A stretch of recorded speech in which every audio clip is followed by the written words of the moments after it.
여객선 화물 적재 관련 사항에 대하여 설명드리도록 하겠습니다. 목차를 보겠습니다. 먼저 화물 차량 관리에 대하여 알아본 후에 위험물 선적에 대하여 설명드리도록 하겠습니다. 먼저 화물 및 차량 관리 관련 법령 중 선박안전법부터 보도록 하겠습니다. 선박안전법 제39조 화물의 적재 및 고박 방법 등에서는 선박 소유자는 화물을 선박에 적재하거나 고박하기 전에 화물의 적재, 고박 방법을 정한 자체의 화물 고박 지침서를 마련하고 해양수산부 장관의 승인을 얻어야 합니다.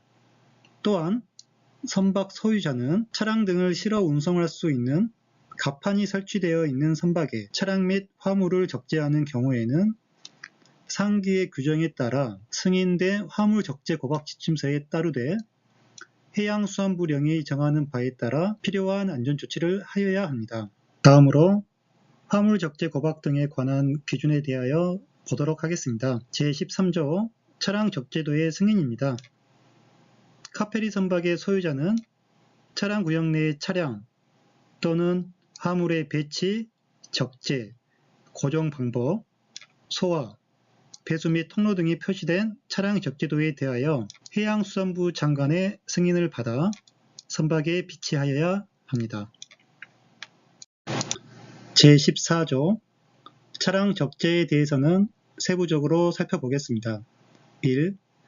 카페리 선박의 차량을 적재하는 때에는 승인받은 차량 적재도에 따라 적재하여야 합니다.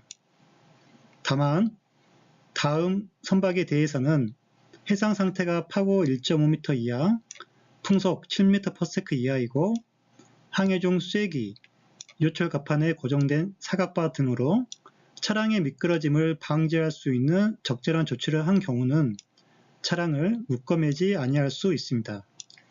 여기서 다음의 선박은 평수구역만을 항해하는 선박으로 항해 시간이 30분 미만인 선박과 평수구역 및 연해구역을 항해구역으로 하는 선박으로서 출발항으로부터 도착항까지 항해 시간이 1시간 미만인 선박 중 승용차 12인승 이하의 승합차, 적재 중량이 1.5톤 이하의 화물차는 묶어매지 아니할 수 있습니다. 그 외의 대형 차량 등은 차량을 묶어매야 합니다. 제16조 차량의 화물 적재 용량을 보기 전에 다음의 사진을 먼저 보겠습니다. 차량에 적재된 굴삭기가 차량 후미로 많이 튀어나와 있습니다. 언뜻 보기에도 차량 길이 대비 굴삭기 길이가 많이 초과되어 보입니다. 이와 같이 적재 용량이 초과한 차량은 여객선에 선적이 불가하지만 경찰서장으로부터 별도의 허가를 받은 경우, 즉 경찰서에서 초과 적재증을 발급받는 경우는 여객선에 적재가 가능합니다. 이처럼 여객선에 선적할 차량에 적재되는 화물의 용량은 다음 요건에 적합해야 합니다. 적재 길이는 차량 길이의 10분의 1을 길이를 더한 길이 이내이며 적재 너비는 후사경으로부터 후방을 확인할 수 있는 범위입니다. 그리고 적재 높이는 지상으로부터 4m 이내입니다. 다만 지붕 구조의 덮개가 있는 화물 적재 공간을 가지는 밴 등 화물 자동차의 경우는 덮개의 최상단까지의 높이입니다. 위와 같은 차량에 적재된 화물은 관련 규정에 의해 선체 운동에 견딜 수 있도록 단단히 묶어매야 합니다. 이상으로 화물 적재 관련 법령에 대하여 알아보았습니다. 다음은 차량 화물 고박 장치 종류를 보도록 하겠습니다. 상단의 고박 장치는 일반 차량을 묶어매는 라싱 밴드와 대형 화물차를 묶어매는 라싱 체인입니다. 그리고 하단의 고박 장치는 차량 갑판에 설치된 사각바와 사각바가 없을 경우 차량의 미끄럼을 방지하는 쐐기입니다.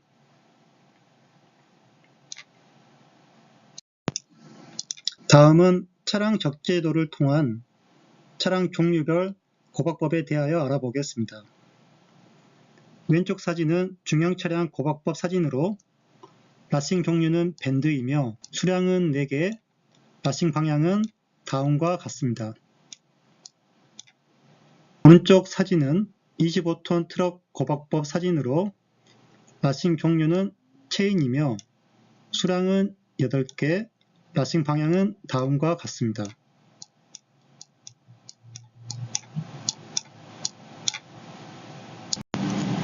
다음은 차량 화물 고박 시 부적절한 사례와 적절한 사례 사진을 살펴보도록 하겠습니다. 먼저 차량 화물 고박 중 부적절한 고박 사례입니다. 사진의 어떤 부분이 고박이 부적절할까요? 차량 갑판에 설치된 D링이 아닌 다른 구조물에 고박된 사례와 차량 앞뒤 바퀴가 같은 방향으로 고박된 사례입니다. 다음의 사진은 대형 트럭의 라싱 체인 고박 부적절한 사례입니다. 차량에만 고박하고 차량 갑판 D링에는 고박하지 않는 사례와 장력을 약하게 체결한 사례가 많아서 공유했습니다. 마지막으로 적절한 차량 고박 사례입니다. 사진에서 보시다시피 차량과 차량 갑판 D링에 고박한 것과 차량 앞뒤 바퀴가 다른 방향으로 고박된 사진입니다. 이상으로 여객선의 화물 및 차량 적재 관련 법령 및 관련 사항 등에 대하여 알아보았습니다. 이어서 위험물 선적에 대해 알아보도록 하겠습니다. 먼저 위험물이란 고유의 성질 또는 직간접적으로 발생하는 화학 반응에 의해 인간, 생명체 또는 환경에 위험을 야기하는 물질 또는 제품을 말합니다. 선박으로 운송되는 위험물은 국제 기준인 IMDG 코드를 우리나라 법으로 수용하여 이행하고 있으며 위험물의 특성에 따라 제1급 화약류부터 제9급 기타 유해성 물질로 분류합니다. 저희가 여객선 안전관리 현장에서 주로 만나게 되는 대부분의 위험물은 제2급 고압가스와 제3급 윤활성 액체류, 제8급 부식성 물질입니다.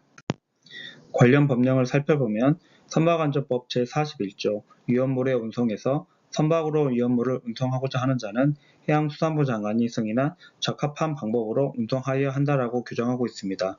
그리고 그 세부적인 사항은 해양수산부령인 위험물 선박 운송 및 저장 규칙에서 정하고 있습니다. 위험물 선박 운송 및 저장 규칙을 살펴보겠습니다. 제17조 하역에 따라 위험물 하역 작업 시에는 선장 또는 직무대행자가 참관을 하여야 하고 제23조에 따라 위험물을 적재하여 운송하려고 하는 여객은 그 위험물 취급 지침을 선장에게 제공하여야 합니다. 위험물 취급 지침은 물질안전보건자료, 즉 MSDS가 되겠습니다. 대부분의 여객은 운송하고자 하는 화물이 위험물인지 아닌지에 대한 지식과 정보가 없는 경우가 많아 여객선의 선적을 거부당했을 경우 민원을 제기하시는 분들이 많습니다. 위험물의 종류는 매우 다양하기 때문에 현장에서 안전관리하시는 분들도 해당 위험물이 얼마나 위험한지 그리고 운송이 가능한지를 바로 알 수가 없기 때문에 MSDS를 확인하는 방법이 최선이라고 생각합니다. 이러한 MSDS를 제공하여야 하는 것은 위험물을 운송하고자 하는 송화인의 의무임을 제23조에서 명시하고 있습니다. 그리고 위험물이 선적 가능하여 운송할 경우에는 해당 위험물의 MSDS를 선박에 보관하여야 합니다. 다음으로 제24조의 이에 따라 위험물을 운송하고자 하는 선박은 선박 방화 장치를 갖추어야 하고 그 여건의 적합 여부에 따라 운송 가능한 위험물과 적재 장소 등을 지정하여 위험물 운송 적합증을 발급받아야 합니다. 그리고 위험물 운송 적합증에 지정된 위험물과 그 내용을 준수하여 위험물을 운송하여야 합니다. 운송하는 위험물로 인한 사고 발생 가능성은 극히 드물겠으나 사고 발생 시에는 제25조에 따라 보고를 하여야 하며 인화성 액체류를 하역하기 전에는 소화기 등 도화 장치를 준비하여야 합니다. 위험물 선박 운송 기준 별표 1 위험물 목록입니다. 위험물 목록에 따른 위험물은 총 3,548가지이며 해당 위험물의 국제연합번호, 용기 등급 및 적재 취급 요건 등을 알 수 있습니다. 현장에서 자주 적하는 석유류의 경우 국제연합번호가 1223이고 정표찰이 3입니다. 이것으로 석유류의 경우 제3급 인화성 액체류라는 것을 알 수 있습니다. 그리고 표 상부 분류 중 정표찰이 무엇이고 용기 등급 등이 무엇인지에 대한 자세한 설명은 별표 1 위험물 목록 하단에 비고에 설명이 되어 있으며 가로 안의 숫자가 비고 분류 기준이니 참고하시길 바랍니다. 다음은 위험물 운송 적합증입니다. 선박 소유주가 싣고자 하는 위험물에 대해 검사기관에 신청을 하면 해당 위험물에 대한 선박의 방화 설비 등을 검사하여 발급하고 있으며, 대부분의 카페리 여객선에서는 제3급 인화성 액체류 중 석유류 등 고인화점 액체류와 섬 지역 상수도 소독을 위한 제8급 부식성 물질인 차염소산, 그리고 화로차량 선적을 위한 제2급 고압가스인 공기와 산소 등을 승인받아 운영하고 있습니다. 위험물 운송 적합증에 기재된 이외의 위험물은 적재할 수 없기 때문에 위험물 운송 적합증에 기재되지 않은 위험물을 운송하고자 하는 여객과의 마찰이 많은 것으로 알고 있습니다. 최근 기상청 기상관측기구인 라디오 존대에 사용할 헬륨을 운송할 목적으로 위험물 운송 적합증에 추가하여 발급받은 사례가 있습니다. 위험물이라고 무조건 안 된다고 선적 거부할 것이 아니라 여객선에 운송이 허용될 수 있는 위험물 중 여객 선사의 판단에 따라 검사기관에 의뢰하여 위험물 운송 적합증에 위험물을 추가하여 운송하는 것도 검토해보면 좋을 것 같습니다. 다음은 KR에서 발급받은 위험물 운송 적합증입니다. 앞의 위험물 운송 적합증과 다른 점은 위험물의 분류 또는 항목에 개별 위험물이 아닌 3등급 인화성 액체류를 기재하여 발급받았다는 것입니다. 이 경우 위험물 운송의 범위가 넓어짐을 참고하시길 바랍니다. 그러면 실제로 현장에서 위험물 선적 요구가 있을 때 검토하는 절차에 대해 알아보겠습니다. 아래 사진은 국내 페인트 업체에서 판매하는 신라입니다. 대부분의 신라는 인화점이 낮은 인화성 액체류로 현장에서 선적 거부하는 경우가 많으실 겁니다. 실제로는 어떤지 확인해 보겠습니다. 보시는 것처럼 외형상으로는 판별하기 어렵기 때문에 통화인에게 MSDS를 요구하여야 합니다. MSDS를 확인하기에 앞서 운송하고자 하는 선박의 위험물 운송 적합증을 확인해 보겠습니다. 보시는 것처럼 UN 넘버 163 도료 중 인화점이 23도씨 이상 60도씨 이하인 제품을 운송 가능하다는 것을 확인하였습니다. 그러면 이제 MSDS를 살펴보겠습니다. 먼저 사진 중 왼쪽에 있던 제품이 DR700의 MSDS 중 필요한 부분만 발췌한 내용입니다. MSDS에는 구성성분, 응급조치 요령 및 화재시 대처 요령 등 다양한 내용이 설명되어 있으나 다른 부분은 제외하고 선적 가능 여부 판단을 위한 14번 항목이 운송에 필요한 정보 위주로 설명드리겠습니다. 먼저 선박의 위험물 운송 적합증서상 기재되어 있지 않는 항목이 MSDS, 운송에 필요한 정보에 있다면 선적할 수 없다는 점을 알려드립니다. 해당 제품의 UN 넘버가 1263번으로 도료라는 것을 알 수 있고, 위험성 등급은 3이므로 인화성 액체류라는 것을 알 수 있습니다. 앞서 보여드린 선박의 위험물 운송 적합증서상 기재된 위험물입니다. 그러면 운송이 가능할까요? 이 정보만으로는 알 수 없기 때문에 추가적인 정보를 확인하여야 합니다. 그 정보가 바로 용기 등급인데 자세한 내용은 뒤에서 다시 설명드리겠습니다. 일단 용기 등급이 이 등급이라는 점을 기억해 주시길 바랍니다. 다른 위험물과 다르게 인화성 액체류의 경우 9번 물리화학적 특성에 인화점이 나오고 위험물 운송 적합증에 인화성 액체류 인화점 기준이 기재되어 있기 때문에 선적 가능 여부를 확인이 가능하나 정확한 것은 14번 운송에 필요한 정보에 따라 결정하시는 것이 맞을 것 같습니다. 이 제품의 인화점은 22도입니다. 오른쪽에 있던 제품인 DR610의 MSDS도 확인해 보겠습니다. UN 번호 1263, 위험성 등급 3등급은 동일하지만 용기 등급은 DR700의 경우 2등급이었으나 이 제품은 3등급입니다. 그리고 인화점은 27도씨입니다. 인화점 기준으로 판단해 본다면 해당 여객선에 선적 가능한 인화점 기준이 23도씨에서 60도씨 이하이므로 첫 번째 제품은 22도씨이므로 불가능하고 두 번째 제품은 27도씨이므로 가능하다는 것을 알 수 있습니다. 한번 위험물 선박 운송 기준 별표 1의 위험물 목록을 살펴보겠습니다. 일부 위험물은 품명과 UN 넘버가 같음에도 그 위험도에 따라 취급을 달리해야 합니다. 도로의 경우도 UN 넘버가 1263으로 같으나 용기 등급과 적재 취급 요건이 다르다는 것을 알 수 있습니다. 용기 등급과 적재 취급 요건을 보면 용기 등급이 1인 경우 적재 방법은 2이며 용기 등급이 2인 경우 적재 방법은 B, 용기 등급이 3인 경우 적재 방법은 A입니다. 용기 등급과 적재 취급 요건의 자세한 내용은 위험물 선박 운송 기준 별표 1, 비고를 확인하시면 알 수 있습니다. 용기 등급은 위험물 분류 기준 등급별로 구분되어 있으며 제3급 인화성 액체류의 경우 인화점 등에 따라 1부터 3등급까지 있습니다. 일부 여객선을 제외하고 일반적으로 여객선에는 인하점이 23도씨 이상, 60도씨 이하의 용기 등급이 탐 등급인 거인인화성 액체류를 운송하고 있습니다. 다음은 적재 취급 요건입니다. 적재 취급 요건란에 기호와 숫자로 표시되며 03, 04, 05 및 D2로 표기된 경우 여객선으로 운송이 금지됩니다.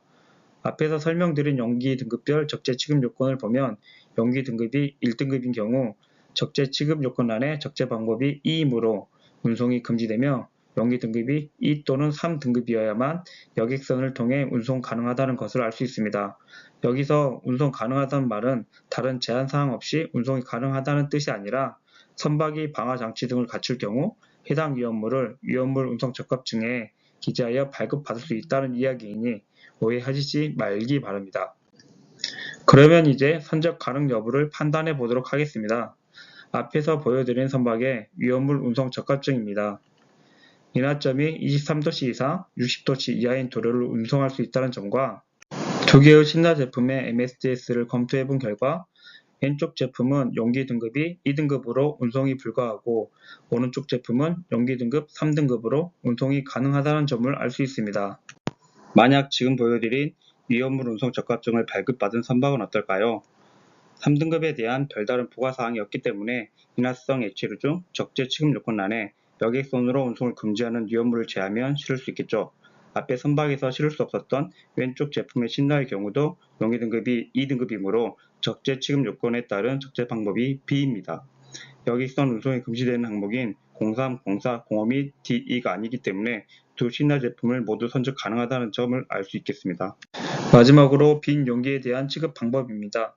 빈 용기라 하더라도 세정되지 않아 잔류 위험물이 남아있는 경우에는 해당 위험물이 들어있는 용기로 보기 때문에 관련 규정을 적용하여 업무 처리하시면 되겠습니다. 이것으로 강의를 마치도록 하겠습니다. 긴 시간 시청해 주셔서 감사합니다.